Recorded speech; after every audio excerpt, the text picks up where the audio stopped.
You wake up every morning, hoping today is the day your adult child says they're moving out. And every morning ends the same way. They're still in your house, still sleeping in, still stuck. And you're left wondering what you did wrong, why nothing you say works, and why they seem so comfortable staying exactly where they are. You've probably told yourself this is just the economy, or rent prices, or student loans, or bad luck. But deep down, you know that's not the full truth. Because other adults their age are figuring it out. Somehow. And the secret reason your adult child won't move out isn't what most parents think. It's not laziness, it's not entitlement, and it's not a lack of love for you. It's something far more uncomfortable. And most parents completely miss it. You remember when they were younger. You taught them responsibility, you showed up, you sacrificed, you stayed up late worrying about their future. You did what good parents do. So how did you end up here, sharing a roof with a grown adult who can't seem to launch? Let's talk about a moment that probably feels familiar. It's dinner time. You ask a simple question. What's your plan? They sigh. They say they're figuring it out. You feel your chest tighten. You don't want to nag. You don't want to fight. So you drop it. Again. And later that night, you lie in bed replaying the conversation, wondering if you're helping or hurting. Here's the part that's hard to hear. Your adult child isn't staying because they can't leave. They're staying because emotionally, it feels safer to stay than to try and fail on their own. And that safety isn't accidental.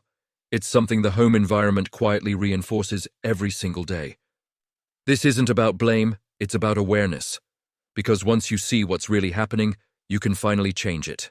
Let me tell you about a parent I spoke to recently. Her son was 32, smart, kind, college-educated, still living in her basement. She paid for groceries. She covered his phone bill. She reminded him about job applications. She thought she was helping. But every time she rescued him from discomfort, she unintentionally taught him one lesson. You don't have to push yourself. Someone will catch you. That's the secret most parents miss. It's not what you say. It's what your actions communicate. When a home removes urgency, adulthood gets delayed. Your child isn't broken. They're conditioned. And conditioning can be changed.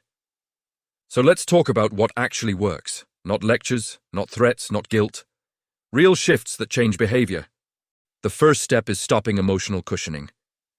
This is the hardest one. Emotional cushioning sounds loving. It looks like reassurance. It sounds like, it's okay, you'll figure it out. The problem is, adults don't change when they're comfortable. They change when discomfort shows them something has to give. When you constantly soften reality, you delay growth. That doesn't mean being cold, it means letting natural consequences speak. If they miss an opportunity, don't rush in to soothe it away. Let the disappointment land. Growth lives there. You don't need to shame them. You don't need to yell. You simply need to stop protecting them from the feelings that motivate action. The second step is redefining what support actually means. Support doesn't mean doing things for them. Support means holding them capable. There's a big difference. Instead of reminding them to apply for jobs, ask what they applied for this week. Instead of paying their bills automatically, have a clear agreement about contributions. Adults rise to expectations that are clear and consistent. When expectations are vague, dependence thrives. This step often triggers fear in parents. What if they fail? What if they struggle? But struggle is not harm. Struggle is training. You survived it. They need it too. The third step is changing the emotional dynamic, not just the logistics. Many parents focus on chores and rent. Those matter. But the real shift happens emotionally. Ask yourself this honestly. Do you still treat them like a child when things get tense? Do you step into fixer mode? Do you manage their stress for them? When you do that, you send a message you don't mean to send. You say, I don't trust you to handle this. Over time, they believe you. Start responding differently. When they vent, don't solve. Reflect. Say, that sounds hard. What do you think your next move is? Then stop talking. Silence is powerful. It hands responsibility back where it belongs. The fourth step is creating a clear future boundary with a real timeline. Not a threat. Not an ultimatum. A boundary. A boundary sounds like this. We love you. We're here to support your transition. And this living arrangement ends on this date. Then you plan backwards together. Without a timeline, hope becomes procrastination. With a timeline, action begins. This isn't about kicking them out, it's about inviting them into adulthood. You might feel guilt listening to this. That's normal. Parents carry guilt like oxygen, but guilt isn't a compass. Love is. And real love prepares someone to stand without you. Here's something no one tells parents. Your child's confidence doesn't grow from comfort. It grows from surviving hard things and realizing they didn't break. Right now, your home may feel like a shelter. But too much shelter becomes a cage. You are not abandoning them by changing. You are honoring their potential. There will be resistance. Of course there will. Change feels scary to someone who's been emotionally protected for years. They might get angry. They might withdraw. They might accuse you of not caring. Stay steady. Calm is strength. Remember this. You are not responsible for their feelings. You are responsible for the environment you create. And the environment that creates adults is one that says, I believe you can handle this, even if it's uncomfortable.